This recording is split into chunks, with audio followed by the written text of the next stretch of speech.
So my aha there, I've been in box number 2, probably, with variations to box number 1 at times, right? I don't know what we're doing here. Sorry, Tom, I'm talking so loud. I'd like to move to box number 3. But even while having good days, having bad days, having my teeth kicked in on sometimes, having some cool experiences, even through box number 2, I've been able to have some really cool experiences. So we're going to talk a little bit about how your dream is possible and how you can use LegalShield as a vehicle. So I'm really excited to do this section. I've got 20 minutes to go through 70 slides. Sounds like a lot, but you don't even have to have a pen and paper out, okay? So I'm going to go through. What we're going to talk about this morning is what is possible for you by building a strong LegalShield business. So if you've ever read the book, The 4-Hour Workweek, some people like it, some people don't like it. There's some interesting comments in there. People don't want to be millionaires. They want to experience what they believe only millions can buy. Ski chalets, butlers, and exotic travel often enter the picture. Would you say that's an accurate statement? $1 million in the bank isn't the fantasy. The fantasy is the lifestyle of complete freedom it supposedly allows. So the question is, how can one achieve the millionaire lifestyle of complete freedom without first having $1 million in the bank, right? So how many of you have an income source outside of LegalShield? Okay, so for me, LegalShield has been part-time all along. And so in my part-time LegalShield business, as of this morning, I've had deposited into my account $101,321.42 part-time as a LegalShield associate. Okay? If you look at box number 2 and box number 3 that Frank just shared, out of that $102,000, probably $92,000 of that has been overrides. So I've had income from my other sources, my wedding business and so forth. But so what I've chosen to do with that extra money is we're going to talk about some millionaire type experiences. Okay? This is some things that I've been able to do because of my LegalShield business. But it says I've had the opportunity to experience because I choose to build and continue to build a strong LegalShield business. So first off, we're going to start off in New Zealand. Okay? I got to take a helicopter ride to watch the sunrise on top of one of the world's only growing glaciers, which cuts through a tropical rainforest with a view of the ocean. Doesn't even make sense, right? But on this planet, on a block of ice, next to palm trees with a view of the ocean. I got to experience that. With huge waterfalls, that's me at the bottom of the waterfall, right, hiking around the glacier. I then went to Kenya. Some of you who I'm connected with on Facebook know a little bit about our Kenya project. In the middle of the Huruma slum, which is one of the worst places you could possibly live on the face of the planet, we built and stocked a library with over 6,000 books and $100,000 done through Facebook. 100% done through Facebook in 2 weeks. We completed an entire project. Did that with a new friend for life, a guy I'd never even met before. This is Albert Nishan, my brother from another mother, as we say, right, in Kenya. Got to teach kids about business. Tom, if you'll make sure the audio's up. This is the ending of a little section of the video, which was one of the coolest experiences I've had in my life. I got to help other kids dream again.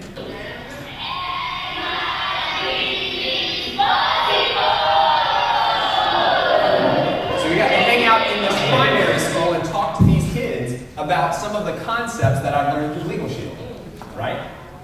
We actually called Frank and Teresa from Kenya and had Albert and his wife talk to Frank and Teresa and say thank you to them for the knowledge that they were able to get in Kenya thanks to LegalShield, okay? I got a birthday kiss from a giraffe, which got a little messy, okay? So we got a little video, here we go. Watch it again though, watch the spit on my chin. Watch it again. Watch the spit. Now that might not be a millionaire experience, but it was for me. Right? Really, really cool. So then in Haiti, anybody remember the earthquake that happened in 2010? I was on the ground immediately in Haiti after the earthquake. There were still bodies hanging out of the buildings that were down there. It was an incredible sight to see, but I felt that I had to get down there and help. And on the spur, you were down there as well? On a spur of the moment, right, because I was in box 2 of LegalShield, but because I had a system set up in place, I could take off immediately and hop down to Florida. So I met some extremely strong kids down there who lost everything. Some of their parents, they could literally see their parents' arms hanging out of the building while they were crushed under concrete, right? But yet, we were able to bring them rice, beans, supplies. They didn't have any water that they had access to. So now on that Tim Ferriss going to talk about exotic travel and cool experiences. So we're going to run through these kind of quick. Anybody ever been to Australia? Okay, so the big rock in Australia, right smack dab in the center, known as Ayers Rock or Uluru. I got to hike around there. It's my favorite picture in the world. A kangaroo crossing sign in front of Ayers Rock. Right? How cool is that? I saw a platypus in the wild, but what's even more interesting about that is I was 4 years old. I lived in Jackson, Mississippi, actually, and I was sick one night, and I fell asleep on the couch, and I woke up, and National Geographic was on, and I saw a special about a platypus. I was 4 years old. So I've had this life dream that I wanted to see a platypus in the wild. So as I'm growing, this is maybe a little inappropriate. As I'm growing up, anytime I was on a school team, a sports team, they always asked what we wanted our team name to be. And I always wanted to be the platypussies, but that didn't work out. They're not known as a ferocious animal, and it was a little inappropriate in elementary school. But I got to see a platypus in the wild. It took me 3 nights standing in the rain for 4 hours on the side of a river, right? Scuba dove on the Great Barrier Reef, right? Super cool. Hiked a really super tall bamboo forest. Just in November of last year, I was able to scuba dive inside the Georgia Aquarium. Anybody ever been to the Georgia Aquarium? Okay, they have the single largest tank in the world. And I was able to, on a Monday, just say, you know what the heck, I think I want to go down and, because they have a little scuba diving program. So I drove down. Now this is something that had been on my bucket list for years and years and years and years and years. But thanks to the gardeners, some of the things that they've shared about planning tomorrow today, I've always asked myself, actually just as of this year, what's one thing I can do today to move me closer to my goal? One of my goals was to scuba dive in the Georgia Aquarium. And it was about 11:45 one night, and I was like, I haven't done anything to move closer to my goal, so what can I do? So I was like, all right, I'm just going to get online and see how much it costs, right?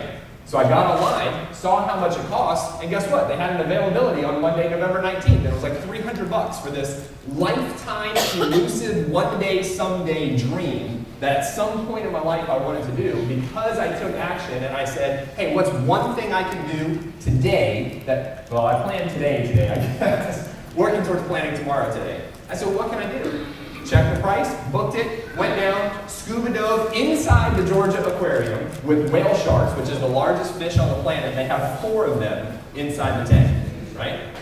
Amazing experience. So here's another one. It was a Monday night. I was sitting at Freedom Park in Charlotte, North Carolina, for anybody who knows where that is. I had an idea. I was like, you know what? I want to watch the sun rise in Charleston, South Carolina. It was about 8:30 at night. I hopped in my truck, packed up a little bag, and started to drive. And I got down to Rock Hill to get gas. And sorry about that. I was like, you know what? I've been to Charleston before. I've never been to New Orleans. If I type New Orleans into my GPS and it says that I still go south as opposed to having to go north to go down to Atlanta, I think I'm going to go to New Orleans. It said I had to go north. So I decided I'm just going to continue to Charleston. But I'm driving down the road. I felt really good. I ended up driving 40, total separate trip. That's the next slide. Sorry. 278-mile bike ride from Jupiter, Florida to Key West. Sorry, I got a little off track of myself. This one here, I was out for a run one day in my neighborhood, and I started thinking, what's something I can do to raise money and raise awareness for cancer organizations? One of my favorite things to do is be in the Florida Keys, okay? Anybody ever driven through the Keys, down through the causeways? I also had a friend who had just done it's like a 1,000-mile bicycle trip across Laos, Vietnam, and Thailand, and I was inspired by that. But the longest I had ever ridden a bike was about 8 miles. But it was about 9 days time frame from the idea to hopping in the car. I created an organization called TimeForACause.com, raised money for the West Palm Beach Cancer Society, drove down to Florida, hopped on a bicycle in Jupiter, Florida, and over 3 days rode 278 miles down to Key West. So I got to ride a bicycle down through the Keys. But while I was there, I stopped at a grocery store, met some lady. She owned a marina, let me sleep on a sailboat in her marina totally for free, right? Crazy, crazy experience. Zip lining in Costa Rica and St. Martin. Chichen Itza, the Mayan ruins in Mexico, been there. Las Vegas many times with LegalShield and outside of LegalShield. One of my favorite places in Vegas is the Bellagio fountains, if you've never seen those. That is a bucket list item. You have to watch the fountains with the music. Here's the one, okay, this one I'm going to tell a quick little story. So I was at Freedom Park. I decided I wanted to go watch the sunrise in Charleston. I started driving, felt really good. It was right when Black Eyed Peas, I Got a Feeling had come out. Y'all remember that song? So I was driving in my truck, and I'm in the truck by myself, but I'm listening to I Got a Feeling by the Black Eyed Peas over and over and over again. So I was jacked up excited. So I got, on 26, almost got to Charleston, and I was like, you know what, screw it, I'm just going to keep going. So I drove 40 hours round trip so I could watch the sunset in Key West instead of the sunrise in Charleston, right?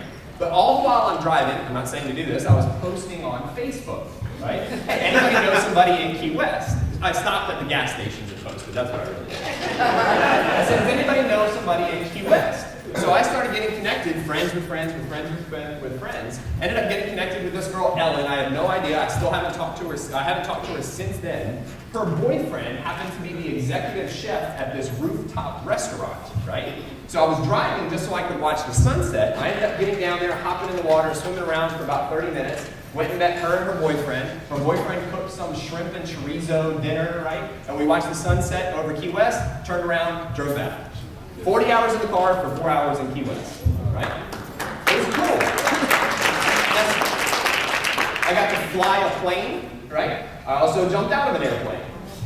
I got to mountain bike all over the country, snow ski in West Virginia. I did a thing called the Warrior Dash. If you've ever seen any of those mud runs, right? Did it just so I could say I did it. Trained and ran a full marathon. Finished in 4 hours and 1 minute as well. Airboat rides in the Everglades. If you've never done that, that's an experience you have to do. Parasailing in the Caribbean. I caught a barracuda. Now, this is the first time I've ever been fishing. And that's not really a very big fish, right? But I spent $500 to get it stuffed and mounted, and now I have a barracuda like this big. The guy actually there, he was like, really? You want to get this one stuffed? There's a thing called the Flight of Honor, which I've seen somebody make some posts on Facebook. This is Rotary clubs all around the country, maybe around the world, I don't know. But they, in local cities, they'll bring all the World War II vets within a certain area, bring them to the airport and fly them. They charter a big plane. They take them up to the World War II monument, and they bring, I just got goosebumps again. They bring everybody to the monument. Most of the guys, it was all guys, they're in their 80s, some of them in their 90s.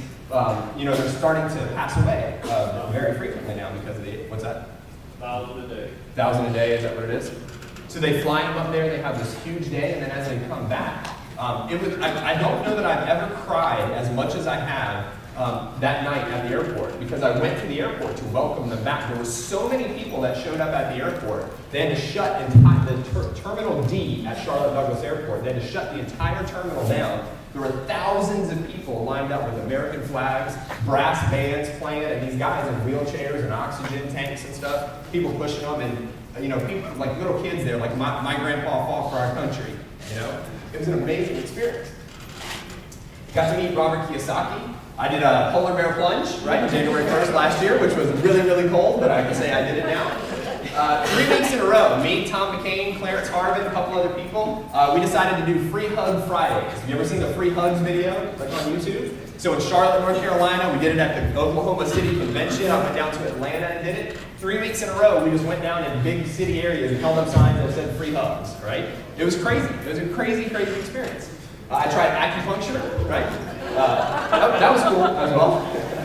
I launched an organization called My Dream is Possible, which is where the Kenya Book Project came from. Eating ice cream in Times Square with Clarence. That was actually, we had flown up to New Jersey with one of our associates. How long did it take Chris to hit director? 21 days. 21 days from the time he got started, he hit director. So we went up and got ice cream. So Clarence and I went and we ate ice cream in the middle of Times Square. I get to travel around the world speaking to people about following their passion outside of LegalShield, but also within LegalShield, thanks to Teresa having the really cool flyers put together for when I was down in Charleston a couple weeks ago. But now we're going to talk about some super cool LegalShield experiences just to close it out. So I want you to notice the first word. I earned attendance to the LegalShield Elite 500 dinner, right? LegalShield puts these promotions, put things out there, and we all have the opportunity to do it. I've never been on any one of the Performance Club trips. I've never been Performance Club qualified more than 2 or 3 months in a row, except for last year, right? From one concept that I finally decided to really take action on, right? I've not been in the Profiles of Success book, but I wanted to be in the Profiles of Success book. So I said, what does it take to do that? You have to know what the goal is. 8 months qualified. It was an interesting December, but we got it done. 8 months in a row, qualified for executive. So where's Gordon? So Gordon and Scott, and when we used to have our conventions in Vegas, we'd always rent a big limo bus, right? So we got to hang out, team fun at conventions, but this is one of my favorite videos. On the count of 3, here we go. 1, 2, 3. We started recording videos that said, hey, we're working here. And then on the bus, Kung Fu Fighting came on the radio on the bus.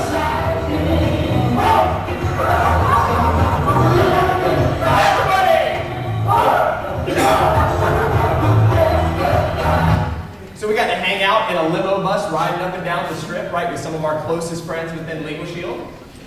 Life-changing mentors, right? We have lots of them over here at this table, lots of them on the front rows, but even just a conversation with a brand new associate can teach you something. Having a millionaire club member kiss a certain part of your body in front of lots of people because you want to bet, right? Can you make sure? No, don't worry about it. Just make sure the volume's up because we have a little video of that for anybody who happened to be around at that time. Without thinking, if you get more people from the East Coast, I'll kiss your ass.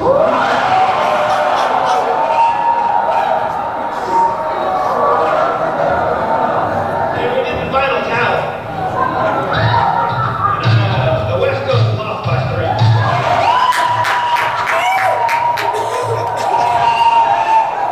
Of course I needed a chair.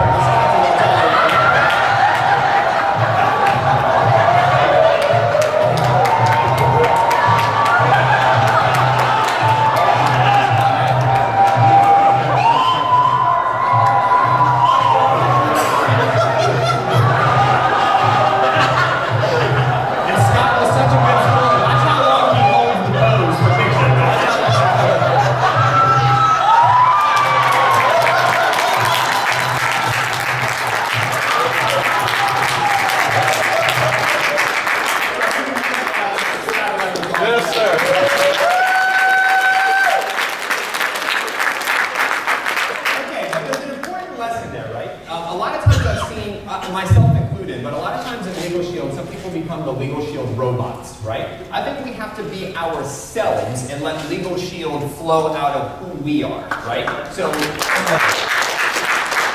of tricks and techniques and things that we need to learn, but we need to be true to who we are, and then we can have the LegalShield experiences that we want to have from that. So Scott and I have put a little bet together, and that was something, not that I had that as a lifetime bucket list to have Scott kiss my butt, but but this next one, right? How many of you have been to one of our major conventions? Oh yeah. Right? How many of you have seen somebody on stage and maybe thought to yourself, man, I'd love to be on stage, right? So I used to think that, right? Sitting down in the nosebleed seats and so forth. So when I actually, for the first time, got a chance to walk across the stage, it's not the best video in the world, but I brought my video camera on stage. So for all of you who have not had a chance to walk across stage at one of our conventions, I want to show you what it's like because this is what your view will be. It pulls up, just takes a second.